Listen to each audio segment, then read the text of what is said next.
When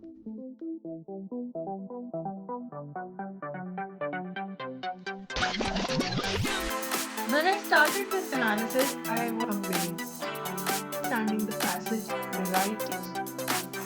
Unfortunately, nothing could be more wrong. You know what?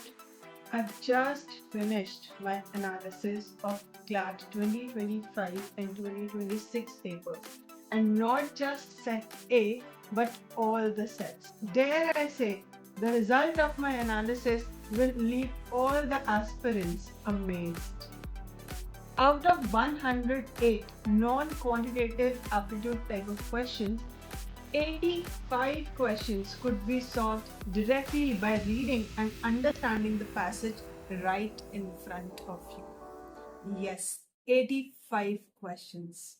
That means you do not need any current affairs, you do not need any legal knowledge, you do not need any mugging up of facts, vocabulary, or anything of that sort. Rather, you need just one skill, and that is comprehension. A similar figure, that is approximately 74 questions out of 108 questions, could be solved in CLAT 2026 as well. That means approximately 70% of CLAT 2026 paper and 80% of CLAT 2025 paper could be solved directly by one skill, and that is comprehension.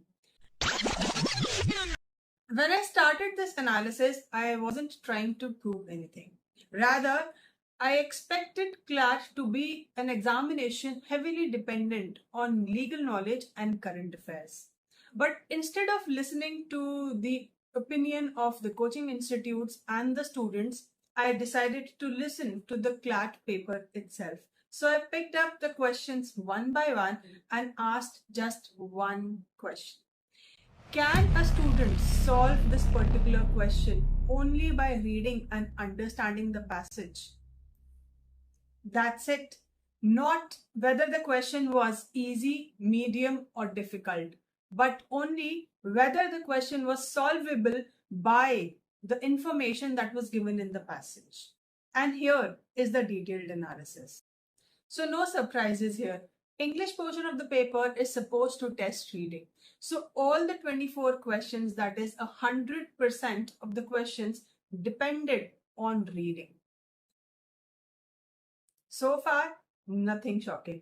But the shock begins after this. Let's talk about current affairs now. This is the portion where aspirants spend most of their preparation time in reading newspapers, monthly compilations, current affairs, and endless PDFs. Many questions could be solved directly from the passage. The answer was sitting right in front of the student. The exam did not ask you how much do you know. Rather, it asked you how carefully did you read the passage. Now comes the biggest surprise: legal reasoning. This is where legal knowledge dominates, right? Unfortunately, nothing could be more wrong. Look at the numbers. Many questions were answerable directly from the information that was provided in the passage. Again, the law principle was explained in the passage. The students just had to understand it and apply it. This is not testing how much law do you know. Rather, how well did you read the principle? In short, the passage gave you the principle, it provided you with the law, you just had to apply it. Even logical reasoning portion followed the same pattern. Leave the pure logical reasoning based questions like sitting arrangement, all the questions were passage driven. Just read, understand, infer, and answer. Again and again, repeatedly, the same skill shows up: reading and comprehension. This analysis of CLAT suggests something uncomfortable.